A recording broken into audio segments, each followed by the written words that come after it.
Hello, I'd like to welcome you to the SEMCME Research Workshop number 1. Can everyone hear me okay? Yes. Okay, great, thank you.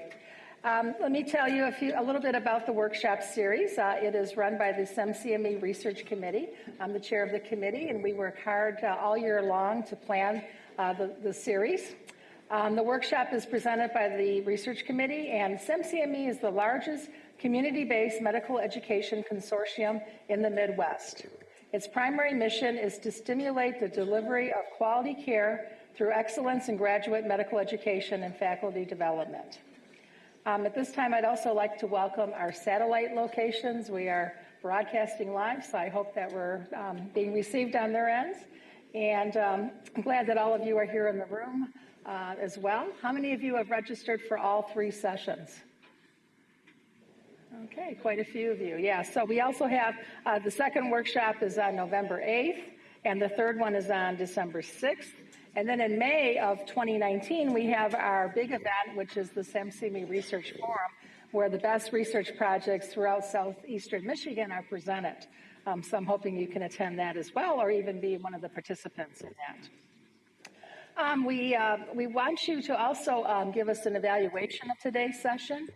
So at about midway through our sessions today, you'll be getting a piece of paper that has a link to it for a SurveyMonkey survey to evaluate how well we did today. And you'll also be getting a follow-up email with the link. So please take time after the session is over to evaluate how it went, because we really want to hear your feedback. And based on previous year's feedback, we've tweaked the program a little bit. We've heard from you that you like more interaction. So the last program today, and I really encourage you to stick around for the last session, is an interactive session, a small group discussion with Dr. Wilbur Smith, and I think that'll be very worthwhile. Also, if you have any questions as we're going through these talks, please feel free to raise your hand and ask a question. We're also going to have members of the research committee come in towards the end of the workshop, and there'll be experts that you can talk with in the interactive sessions. And also, if at this point you are thinking about a research topic and want some advice as to how to design a project, we would be happy to help you with that. How many of you are actually going to be doing a research project as a resident? You know that. So I think just about everyone is. Yes, the SEMCME requires scholarly activity, so I think that's why you're here. And this is a great place to get started, because today's session is going to walk you through the beginning steps. Just a few other things. I wanted to make sure that all your pagers and cell phones are on silent mode so you don't interrupt the speakers. You should have all signed in at the table outside and gotten the registration and your badges, and also the handouts for today's session are on the website. So we used to print them, but now we have them online, and so that's at semcme.org. So if you'd like to follow along with today's sessions, you can do that. Okay, so let me introduce our first speaker. And the reason why we have this first speaker, which is a fellow resident, is we've heard from you that you would like to hear from a peer. It's difficult, I think, sometimes to do a great research project as a resident because you're very busy with your clinical duties, and you might wonder, how can I fit this in with everything else that I have to do? And so I think it's a great opportunity today for you to hear from Dr. Zakaria, who was our winner at last year's SEMCME Research Forum, as to how he conducted this research project and excelled at it. So let me give you a little bit of background on Dr. Zakaria. He is a PGY-6, and as he put on his slide, yes, for real, PGY-6. It's a long program, apparently, in neurological surgery at Henry Ford Hospital. He graduated from medical school from George Washington University in Washington, D.C., where he was a summa cum laude graduate and part of the accelerated BA-MD program. As an undergraduate, he studied biophysics and spent time electronically detecting proteins. In medical school, he did 2 years in basic science research in Parkinson's disease as a Howard Hughes Medical Institute research scholar at the National Institutes of Health. Currently, he's studying outcomes in neural oncology. He has a passion for research and education, and he strives to enter the world of academic neurosurgery, where he can continue to teach residents as well as advance our understanding on the pathology and treatment of neurological diseases. So please join me in giving a warm welcome to Dr. Zakaria.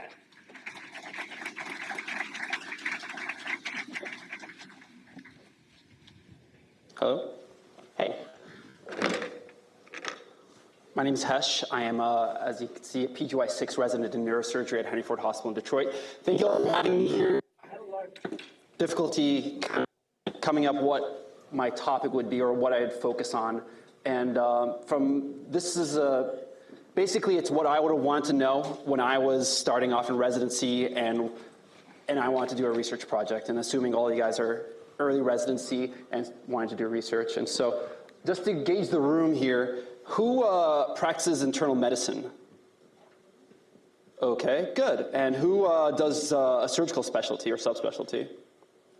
Excellent, excellent. Anything in between, like ophthalmology or I don't know? Okay. Who plans for a fellowship? That's a lot of you. Good. Who plans for academia? I don't recommend it, considering I'm going into it. Yes, one person. Don't lie, I'm not your program director, and actually none of you lied, so that's good, because only one person wants to do academia, so that's actually par for the course. Well, it doesn't matter, because everyone has to do research. It's just kind of a requirement. The SEMCME requires you to do some sort of academic scholarly research, and we're gonna get into why that is. And so these are the actual SEMCME guidelines saying you must maintain environment and inquiry, you must have a publication of original research or review articles, curriculum must advance residents' knowledge of the basic principles of research, how it's conducted, evaluated, explained, etc. And so accept it and embrace it. If you're fighting it, you're going to have a bad time. You're going to have to do some sort of research, and it's good for you. And so some history about me, you guys heard about this. I did biophysics research as an undergraduate. I did plastics research in medical school, but for some reason I became a neurosurgeon. I did Parkinson's research during medical school. I spent 2 years just killing mice, basically, and looking at their neurons. And then now I'm looking at neuro-oncology outcomes. So I'm biased. I love research. And you don't have to love research, but I do love research. And so I'm a biased perspective. And so why you should do research, you don't have to love it, but why you should do it, and maybe even enjoy it just a little bit. And so these are some obvious reasons why we should do research: the money, the power, the fame, the glory. Yeah, right. So don't do that. Don't do research if you're thinking about doing any of these things. It's painful, it's a lot of work, and you basically get no recognition for all the work you do. And so the most important reason why to do research is for education. You're learning about the process of research. So, only one person wants to do fellowship, I think. No one wants to do academia, and they still require you to do research. Why? Because you're learning about the process. And so basically, when you become a practicing physician, they don't want you to be a sucker. And so this is a great picture showing that smokers are less likely to die of age-related illnesses. Microphone. Smokers are less likely to die of age-related illnesses. And that's a fallacy, because smokers are likely to die of COPD and cancer. And so the more informed you are, the more you can read the literature, the better you'll be able to practice medicine. And there's another great study kind of highlighting that. You want to switch this out? Okay. Okay. Hello? All right. Check, mic check. And so this is a study looking at parachute used to prevent death as a major trauma-related gravitational challenge, systematic review of randomized controlled trials. So they studied the randomized controlled trials of people who jumped out of airplanes using parachutes, okay? And they showed that, as with many interventions intended to prevent ill health, the effectiveness of parachutes has not been subjected to rigorous evaluation using randomized controlled trials. Therefore, maybe we shouldn't use parachutes. And so this is the idea that, this is obviously in jest, this is the idea that even if there is no RCT, right, research extends beyond that. Not everything needs a randomized controlled trial. There's a lot of evidence for parachute use. We recommend it, just like there's a lot of evidence for ventilator use, right? Do you need to use ventilators for anesthesia? Yeah, there's no randomized controlled trial, so do we have to use it? We should use it. And so that's just teaching you about research. Current research is tomorrow's standard of practice, and so that's like what you learn now will basically tomorrow's standard. I remember my father, who's an anesthesiologist, told me once he wasn't really in the literature. He heard about this, this protein called troponin. He was like, "What is this troponin thing? I don't know what it is." And everyone made fun of him. Now troponins are standard of care. It wasn't standard of care back when he was practicing, and so you also get to learn about a subject matter you are passionate about. If you're not passionate about it, it'd be painful. This is a very important thing. I love research. I love neuroscience, and I'm passionate about it. And if you're not passionate about it, you're going to hate your life, and you're going to hate it, and you're not going to do a good job, and it's just a wasted effort. So that's an important point. As a researcher, we can expand to the forefront of medicine. This is a great thing. You're becoming an expert, and so this is all of knowledge in this circle. After high school, you get like this much knowledge. After college, you kind of get a specialty. Oh, you majored in biology, you majored in literature, right? In med school, you're getting more specialized. And then reading research, you're reading PubMed, you're on the edge of human knowledge. You're right there, right?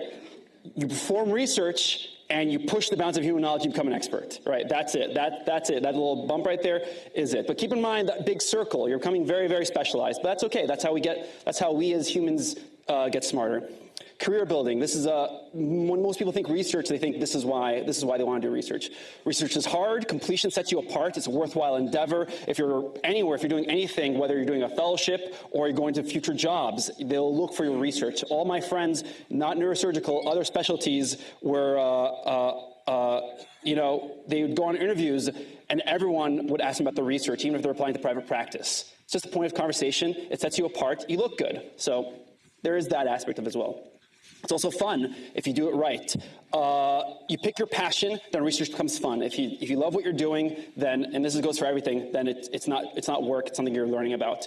You get to travel for conferences, you get to win cash prizes, and you have better overall satisfaction in residency. I don't want to put too many citations up here, but this has been proven. If you do research and you're like, not even if you're successful, but if you just do it and you like doing it, you're going to be more satisfied. This is the last thing, eating your vegetables. Do research is something good for you to do.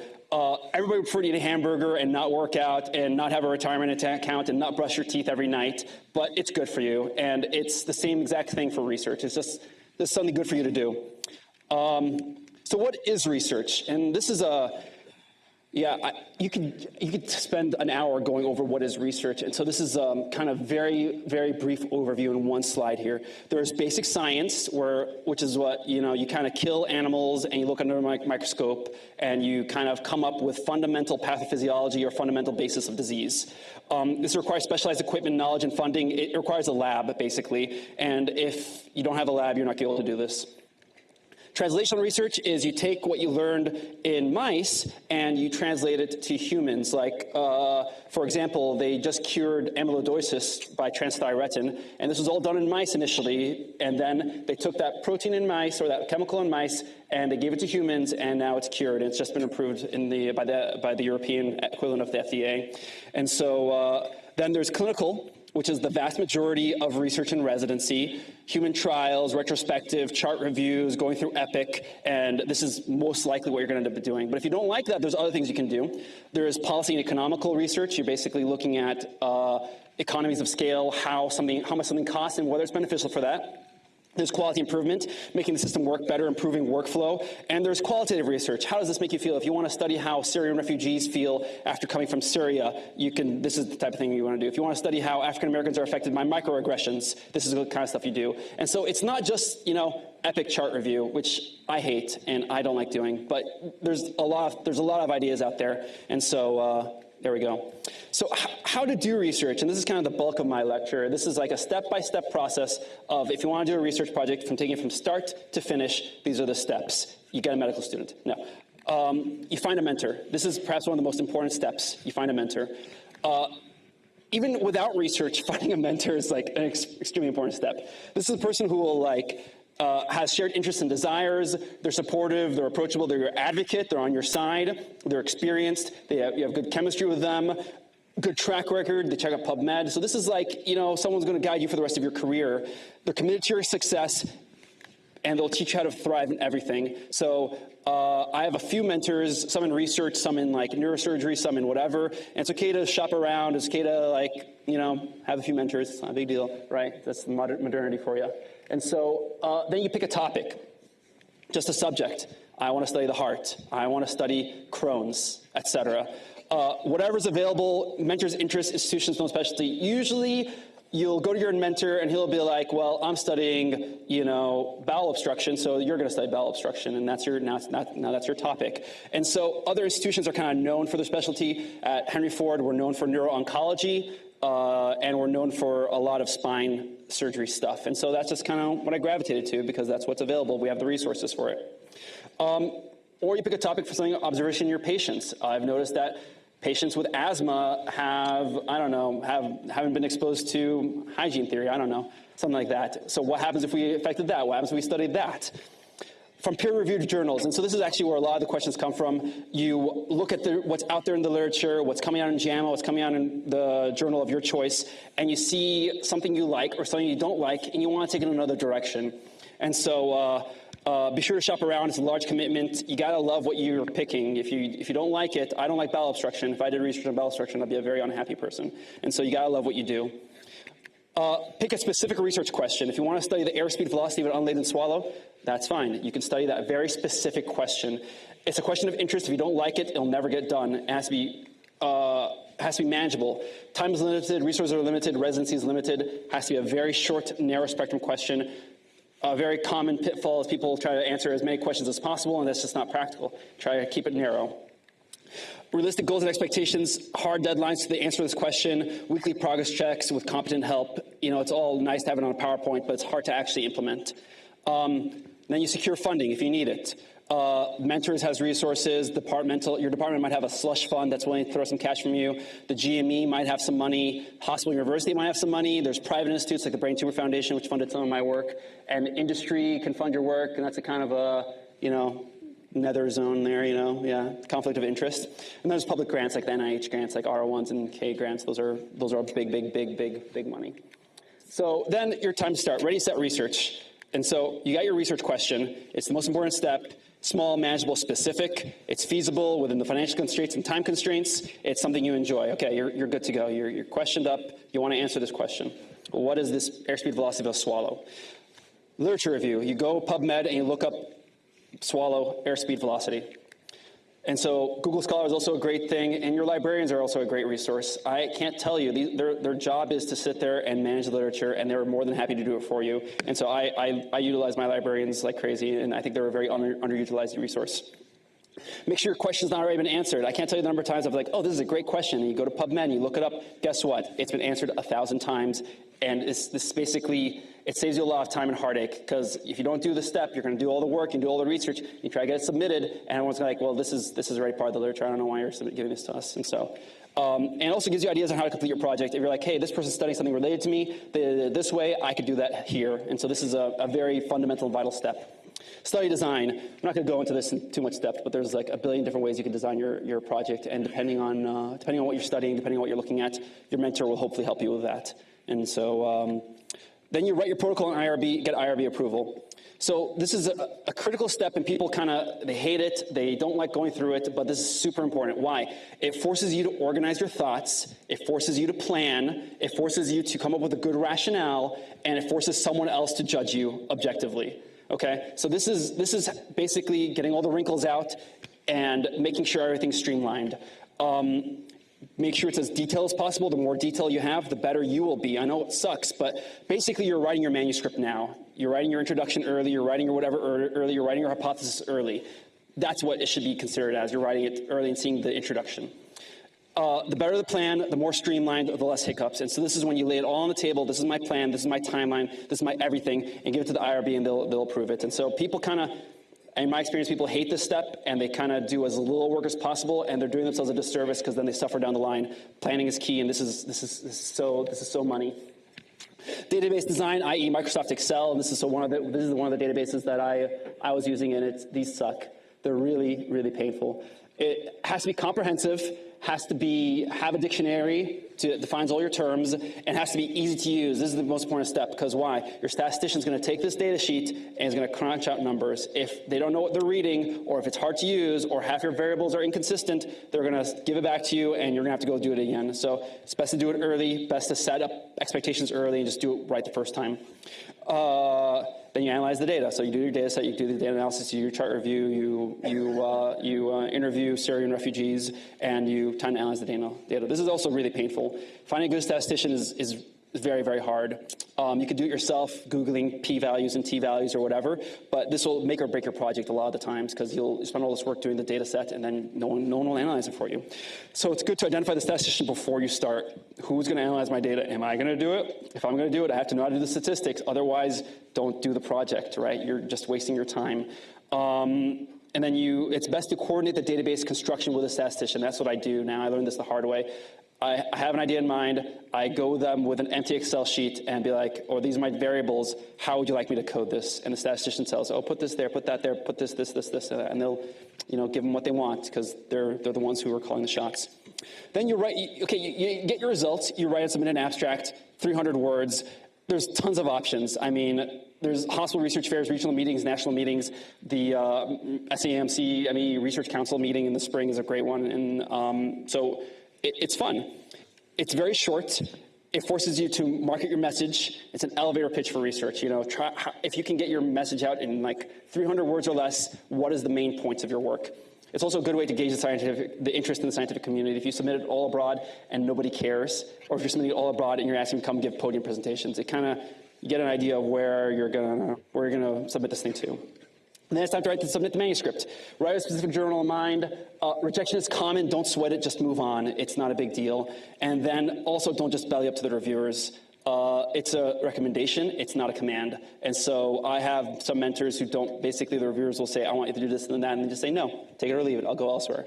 And some mentors, these one mentors are not so great. They say, yeah, give them everything you want. Go back, do chart review again, find all the performance status for all these patients, for all 500 patients, and that's not fun. Ultimately, the editor is the one who decides, and if you make a good case why you don't have to do that, the editor will take your side. So then last step is you email your mom your name on PubMed. Congratulations, you're now a published author. So now you have to do it all again. And so this is perhaps one of the more satisfying parts of this. You are now a researcher. You have advanced the foundations of knowledge. You are now a scientist. So some particulars. Is the juice worth the squeeze? So opportunity cost is perhaps the biggest barrier for residents doing research. So this is a study looking at what are the barriers for research, and it shows lack of time is the most important thing. Being residents, it sucks, and you don't have any time, and you don't have any effort, and you don't have any mental power to do any of the things you want. And so to fight that, you kind of have to set your priorities: research versus family, research versus hobbies, and it's on everyone to make those decisions themselves. I recommend, just active, scheduled, protected research time for yourself.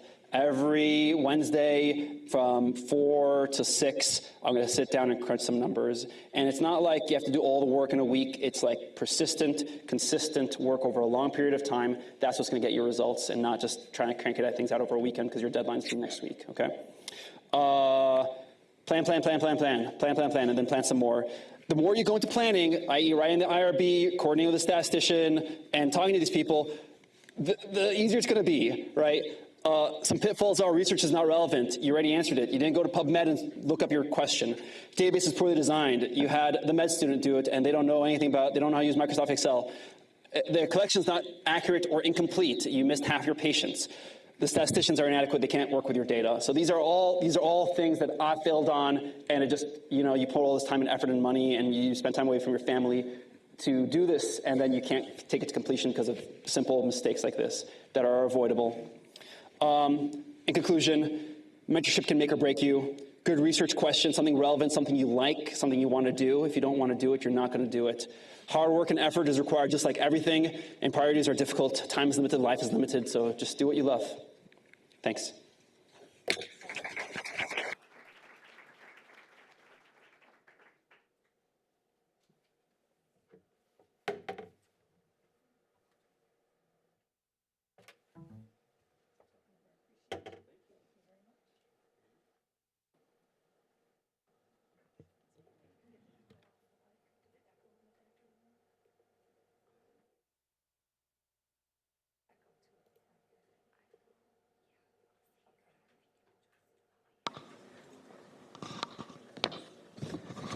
Okay, I think that was a great talk by Dr. Zakaria. I think he gave a very enthusiastic overview of what it's like to do research as a resident.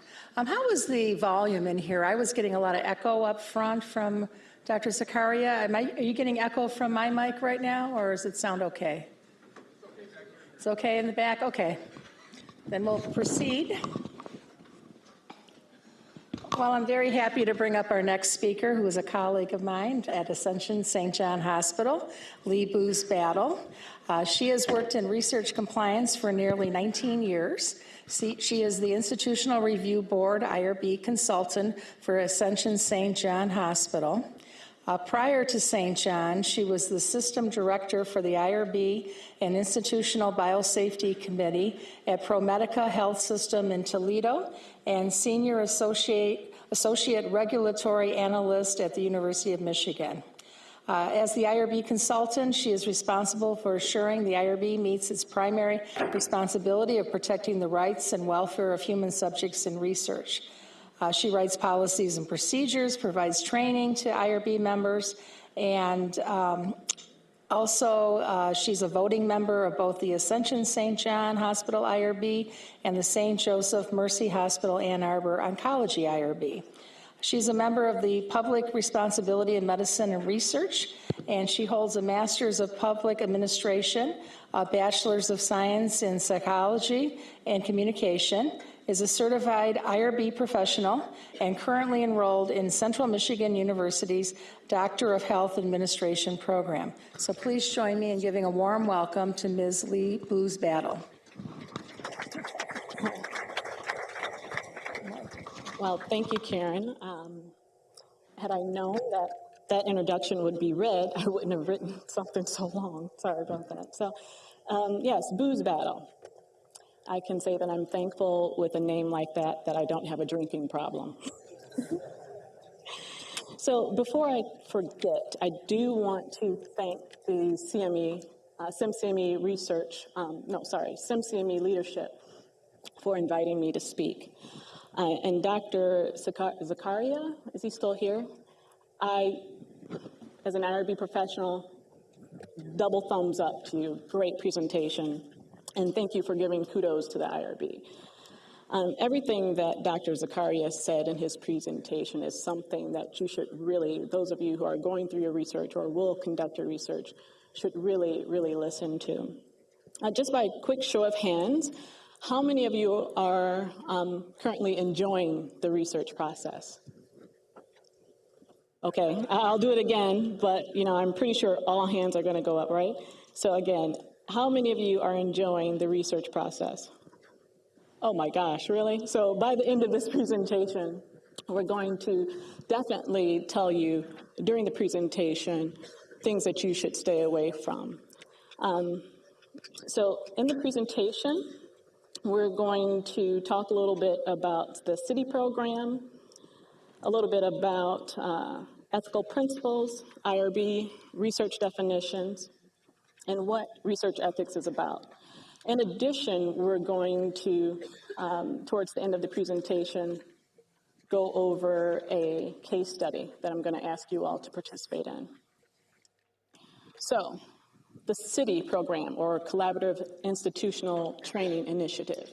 It's pretty much the gold standard for organizations in helping train researchers on research ethics and compliance. In those modules that take about 4 to 6 hours, it goes over the historical development of human subjects research, ethical issues, and the current regulations and guidance information. We're in a pretty interesting time here now because research regulations are going to change January 19, 2019, after about 30 years.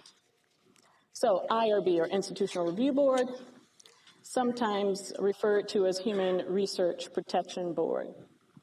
It's a committee that's formally designated by an institution and definitely supported by the federal regulations for a committee to review, approve the initiation, and to conduct periodic review of research, not only for biomedical research involving human subjects, but also social behavioral. And the primary purpose for the IRB is to protect the rights and welfare of research participants. Now, I often have to throw this slide in because as researchers become, some researchers I'll say, become experienced, they really get into the thought that the IRB's purview is only to look at the ethical aspects of research. However, because regulations state that an IRB is to be composed of a scientific member, at least a scientific member, and a non-scientific member, it is also the IRB's role to look at the scientific merit of the study. So, research. There are several government entities that have definitions for research. However, for the most part, IRBs and researchers mainly rely on the Office of Human Research Protections, or OHRP, and the FDA, Food and Drug Administration. So according to OHRP, research is a systematic investigation, including research development, testing, and evaluation designed to contribute to generalizable knowledge. According to the FDA, it's a clinical investigation means any experiment that involves a test article on one or more persons. Now, depending on the research you do, if you're involved with the Department of Defense or Department of Justice, you may have different definitions.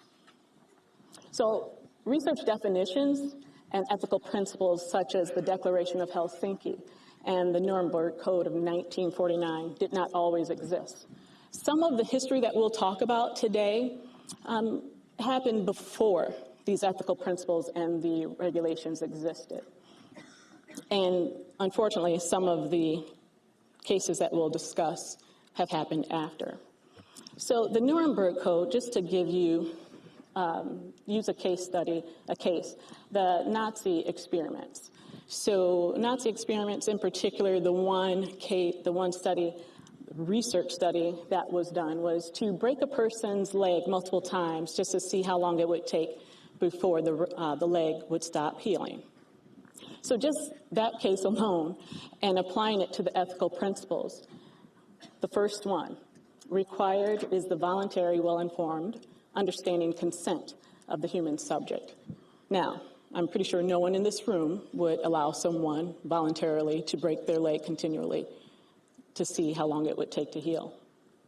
But it happened.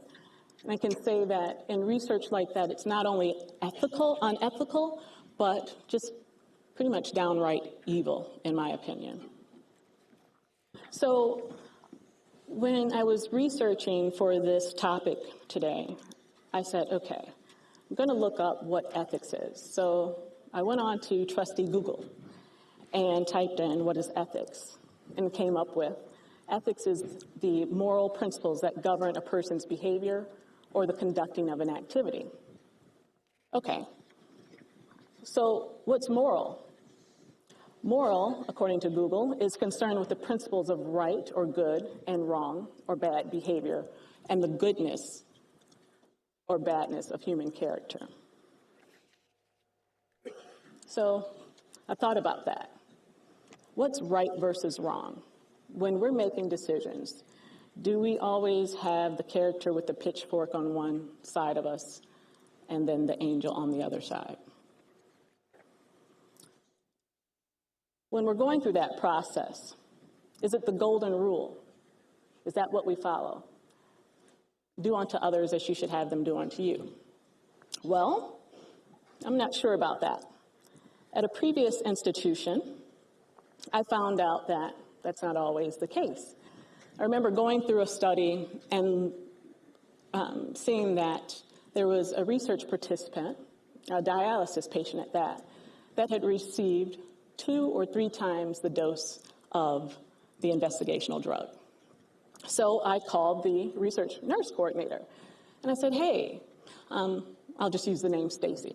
I said, hey, Stacy, I'm looking at this case, and I'm wondering how the patient is. Did anyone look into this? And she said, no, because medication errors happen all the time. Now, I was blown away with this, right? So I said, in response to her nonchalant attitude, I said, how would you like this, Stacy, if it were done to you? And it was unbelievable, her response. She said, well, medication errors happen all the time, Lee. And I thought, okay, well, what if it were your parents that this happened to? And she said, well, as a nurse, I'd still tell you that medication errors happen all the time. I'm like, oh my gosh, she's going to be a tough one here. So I happen to recall that Stacy always used to brag about her 3-year-old daughter. So I said to her, what if this were your daughter who received 2 or 3 times the amount of the research medication? And that is what triggered her heart to go into action and be mindful of what was going on. Now, fortunately, the patient was okay. We went through medical records and made sure that the patient was okay and also notified. However, I couldn't let that go. That's a reportable event to me. So I just happened at the time to report to the Vice President of Research, who was also the President of Medical Affairs, and let him know, who in turn had a nice conversation with Stacy. Does anyone recognize what this is a picture of? Well, according to Google, it's a picture of a piece of the original Hippocratic Oath, right? So that says that, originally said that doctors are to be healing gods. So what about the commandments? Is this what determines someone's moral compass, the thou shalt not? Or is it what Maya Angelou said? Do the best you can until you know better. Then, when you know better, do better. We know that a lot of bad things can happen during that time. So I finally found, after some research, a quote by Joan Sieber, an author, that said, research ethics. Ethics is about creating a mutually respectful relationship with the research population. And I want to say that that research population isn't only the human participants in your research, but it's also you as the researchers and your research personnel. So, disposable people. What do I mean by disposable people? When earlier this week, I was looking at the news online, and I saw that Dunkin' Donuts had to fire an employee who thought it was okay to pour hot water on a homeless person who was sleeping. You think, what was that person thinking? Why? So I'm pretty sure that many of us, if not all of us in this room, would agree that there is no such thing as a disposable person. However, when you take a look back at the history of research, and again, unfortunately, some of the cases that I'll show you today, even in today's society, that research still uses disposable people. And from what I come up with, disposable people are those who society doesn't pay attention to, those who are in prison, those who, according to society, should be seen and not heard, or those people who are not really human. They don't feel pain like real people. So we'll start with the Tuskegee trial. And what we'll do is we'll keep with the language that was used in 1932 through 1972. The original title was called The Untreated Syphilis in the Negro Male. Now, we don't use terms like Negro anymore, however, that's what was used then. This was a 40-year-old study that was conducted by our U.S. government. And it's an infamous and unethical, malicious research study that was done to observe the natural progression of untreated syphilis in the rural African-American men in Alabama. So this study involved about 622 subjects. And I really don't like saying the word subjects. I really like participants, but this is what the regulations. I think that saying participants makes it more personable and real. But this is the terminology that our government has chosen to follow. During the Tuskegee trial, we know that syphilis was developed as a cure in the 1940s. So at that time, the trial really should have been stopped, and all of those participants or volunteers should have been treated. However, the researchers knowingly failed to treat patients appropriately and continued the study for years afterwards. During World War II, about 250 men registered for the draft and were told by the military that they didn't have bad blood, as the researchers had suggested. They actually had syphilis, and it was treatable. This study itself led to major changes in the U.S. law and regulation on the protection of human subjects. Just to read really quickly the slide, what Clark, who was one of the researchers, said: "These Negroes are very ignorant and easily influenced by things that would be of minor significance in a more intelligent group." Again, disposable people. How about Henrietta Lacks? How many of you know about this story? Awesome. There's a great book and an HBO movie that was made by Oprah Winfrey. So Henrietta Lacks, or Loretta Pleasant, was born in 1920. Her cell line was the first cell line that became immortalized. So Henrietta had cervical cancer, and she was treated for her cervical cancer in the blacks only section of the Johns Hopkins Hospital. So the issue with this study, it's publicized that the issue was that the biggest concern was surrounded by the privacy of the study, or the lack of privacy. However, after meeting her family, I believe it was 2013 or 2014, and seeing the divide between the older generation and the younger generation that this research caused, I think it goes a little bit deeper than that. However, the family says that their concern was they didn't understand what was going on about their grandmother and about what information the researchers had obtained from her sequencing. The researchers were calling her family, who was basically uneducated, and speaking at such a high level that there was disconnect in the communication.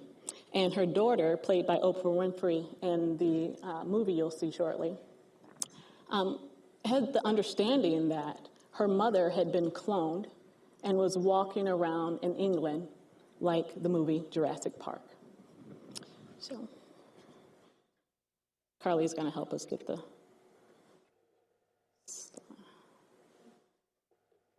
movie up. I really recommend looking at the movie and reading the book. The book goes into more detail. For years, it seemed like a dream. About our mother, could this be true?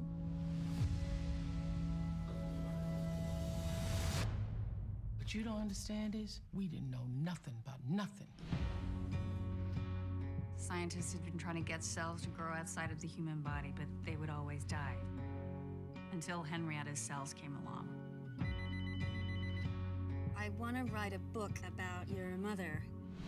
Go healer, that's my mother. Hope I don't regret this. Everyone's saying Henrietta Lacks donated them cells.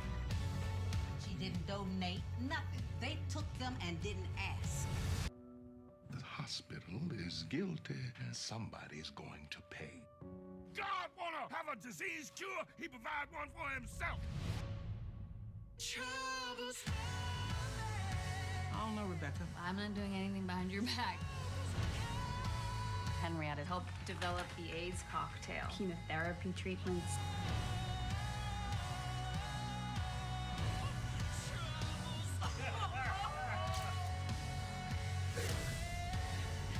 It's hard not to get caught up in hope when you've been powerless for so long. I know I'm a part of you, and you're a part of me.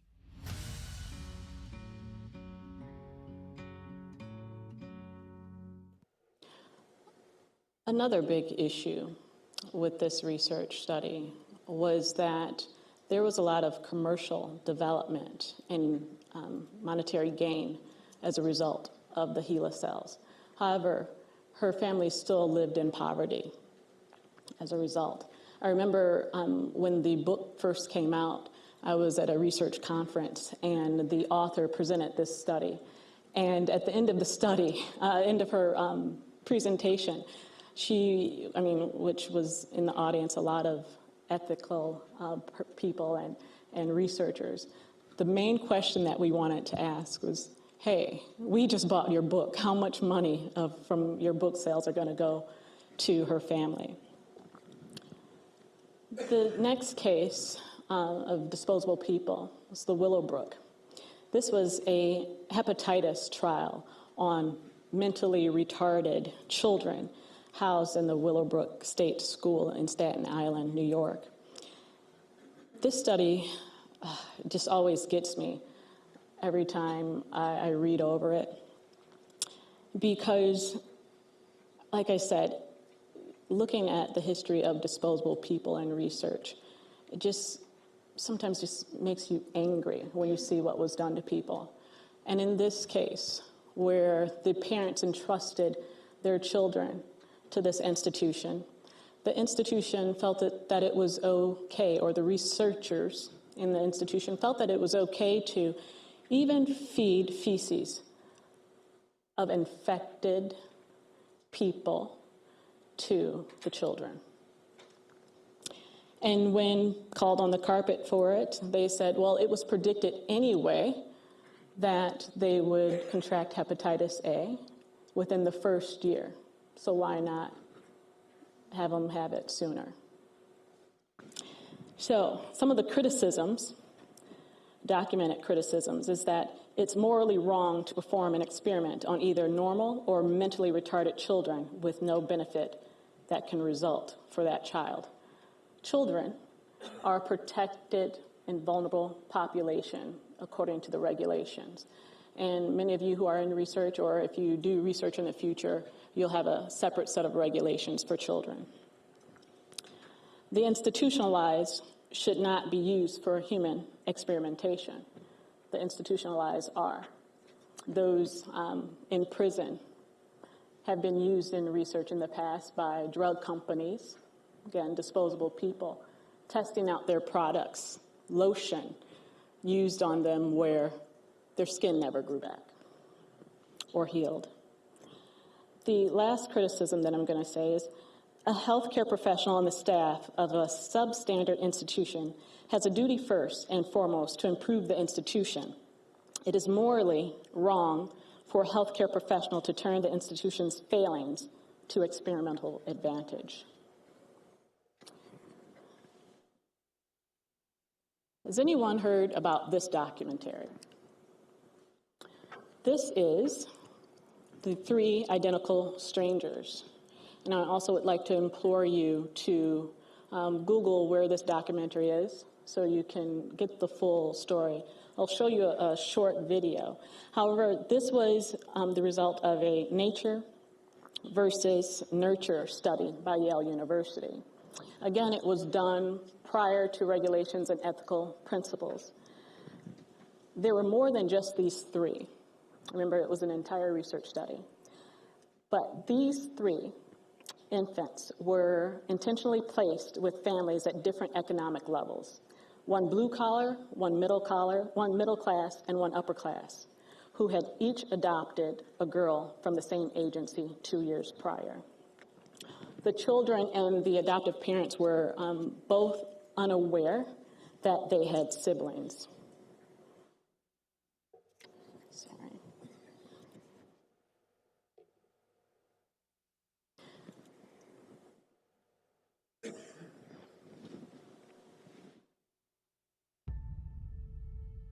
I wouldn't believe the story if someone else were telling it, but it's true, every word of it.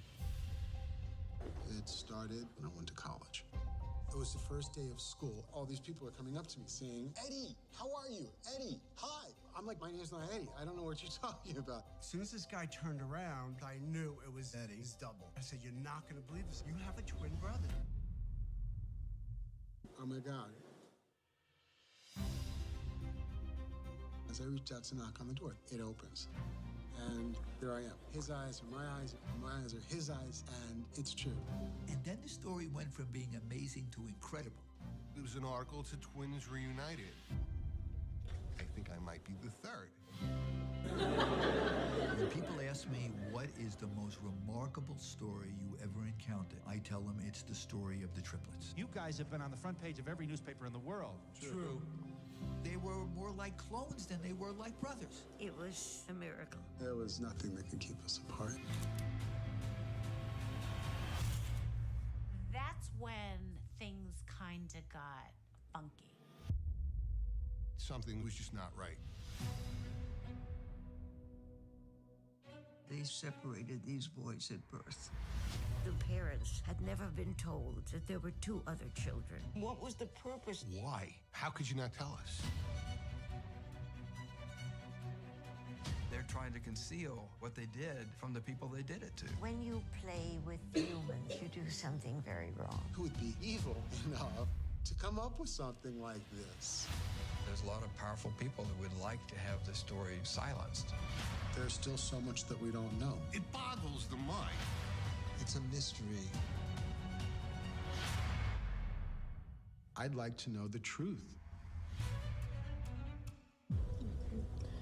So all three of those brothers struggled with depression throughout their lives. Unfortunately, one day something did separate them in 1995, the suicide of one of their brothers. The brother that committed suicide was from the blue-collar family. So it leads one to think that, hey, had he been with the middle-class or upper-class family, would he have been provided with the tools necessary to help him overcome the struggle? So again, Yale University, the researcher now has passed away. What were the findings of the study? Well, we don't know, because the researcher locked them under seal until 2066. So it wasn't until the documentary filmmakers put the pressure on Yale officials, now holding the research authorized limited access to those who are aware. So there are still siblings out there who don't know about one another. So we're going to move to 2014. When I said that unethical research still happens, you can definitely, if you ever feel the need to just look up on the Office of Research Integrity's website, you'll see these cases, or look at the FDA warning letters, you'll see these cases. But this case right here comes from one individual that I interviewed who was a coordinator for an institution. So in these bullet points, you not only see unethical research, you can also identify research that are actions that are a direct violation of law. The first bullet point, a cancer patient on a clinical trial, was on a clinical trial for years before meeting the PI. What's the big deal about that? Well, it goes with bullet point number 2. The research manager was performing the physical exams, who wasn't an MD, despite the protocol requiring that an MD complete the physical exam. The MD just signed off. How about the third bullet point? There's a spot or an area in Detroit known as Mexican Village. The sponsor for this particular trial was paying an incentive for the researchers to enroll a more diverse group. So they thought it was a laughing matter and sent around emails saying that they were going to make a fun $100,000. How about using long expired EKG electrodes? And the next bullet point, reprimanding an employee for being unsuccessful in obtaining the EKG.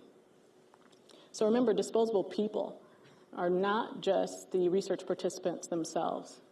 They can also be study personnel. How about the last bullet point?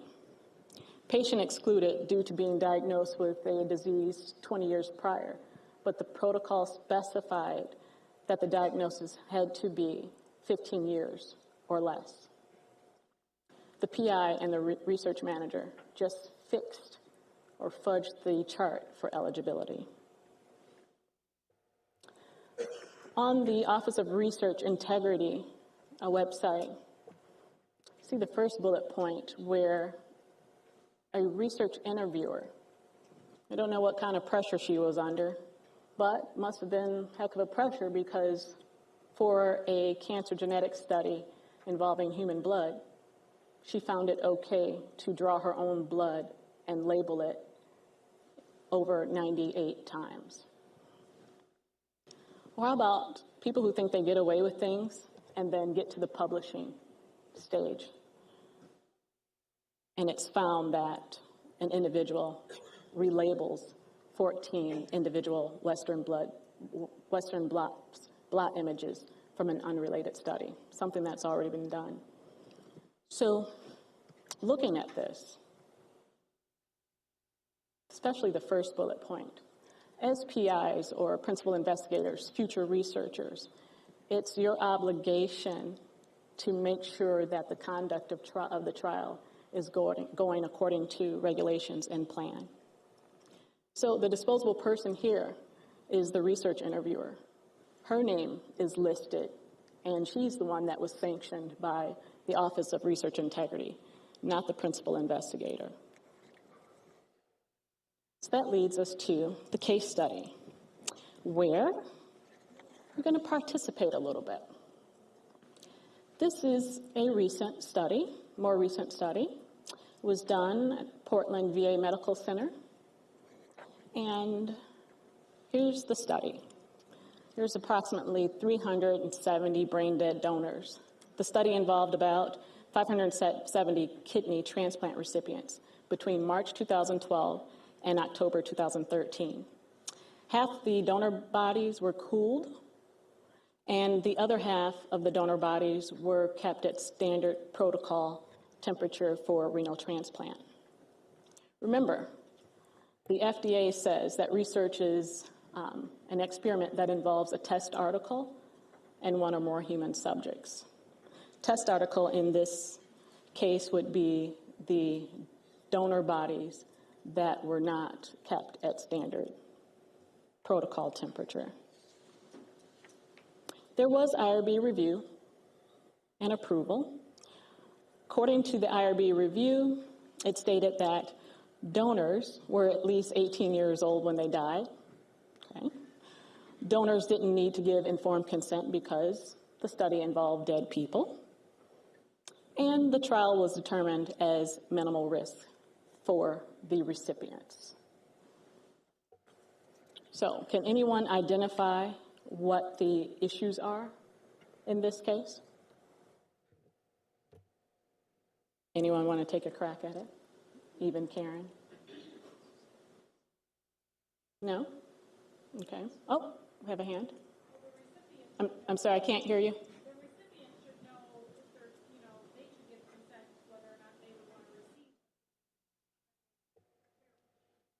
Exactly. Anyone else? Okay.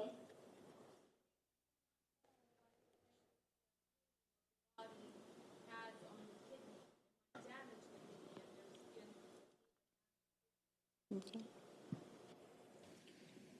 Donors do have to give consent. Donors have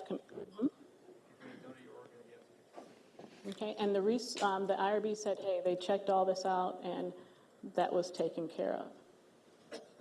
How about, Go ahead. Oh, okay. I thought that was on there. So a patient advocacy group went through this trial and contacted, the trial was funded by the VA. And the patient advocacy group not only wrote a letter to the VA, but also to the Office of Research Protection. And the issues found were that recipients were not aware they were participating in a research trial. So it lacked informed consent because the IRB had determined that it didn't involve human subjects because the donors were dead. They did not consider the ones who would receive the kidney. Lack of autonomy. They didn't have a choice. It was just done. And of course, lack of human subjects protection. The cooling of the body and the effect was not researched.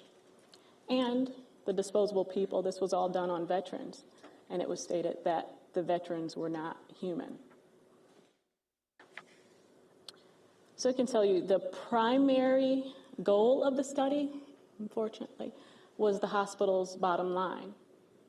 Hospital's bottom line because after a kidney transplant, recipients normally go through a week of dialysis. The study was stopped early because 79 kidney recipients from the cooler group went through dialysis in the first week compared to 112 kidney recipients that had this standard protocol. The VA Office of Research Oversight did respond, and all of this is public. You can go online and look this up. The VA did respond, however, OHRP was silent. In the VA's response to the patient advocacy group, the VA stated that it was OHRP's fault, basically, because the regulations weren't clear enough. So regulations aren't enough. IRBs are not enough. The Office of Research Integrity is not enough. Unethical and insensitive research can damage the name of research for years to come, for races, for cultures. Remember, most of us want to live long lives and definitely live healthy lives. And as Dr. Zakaria said, current research could be tomorrow's standard. And we know that when we enroll someone in a research study, the design is not for that person's benefit directly. It's really for those in the future. So remember that as researchers, you have a human heart obligation to mutually respect research participants, communities, and definitely yourselves. Thank you.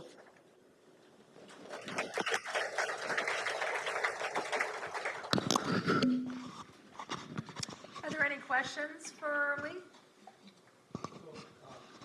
See if I can get this. So I have a couple questions. So and I was in and out of the room, so may have covered, but like how far in advance do you want to see your residents apply for IRB, submit their IRB request? So at our institution, we generally request at least 30 days in advance. However, we know that we get a lot of applications at the last minute. So I just strongly suggest that you give yourself enough time, at least 60 days, so you can go through the streaming process or ironing out the wrinkles, as Dr. Zakaria said. And then how long does it take to get approved? So it depends. It depends. The question was, how long does it take at our institution to get a research study approved? It depends. For something that's expedited, that doesn't go to the full board, once all the wrinkles are ironed out, it takes approximately 2 weeks. If it's something that goes to full board, we only hold full board committee reviews once a month. And I must say also, in my experience, some of the institutions in this room take longer than St. John. So you have to plan ahead and, kind of once you figure out what you want to do, then you really need to get it in quickly, as soon as you can, really, and make that one of your priorities, because it's going to take a little while to get approved. And also, another thing is if you want to do multi-institutional studies, it has to be approved by each institution's IRB or expedited or whatever. So that's even, you're going to figure that's going to take a while. Or, if your institutions are willing, if you want to do a multi-center study, you can go into an IRB agreement with IRBs, meaning that it would only require one IRB's review and approval.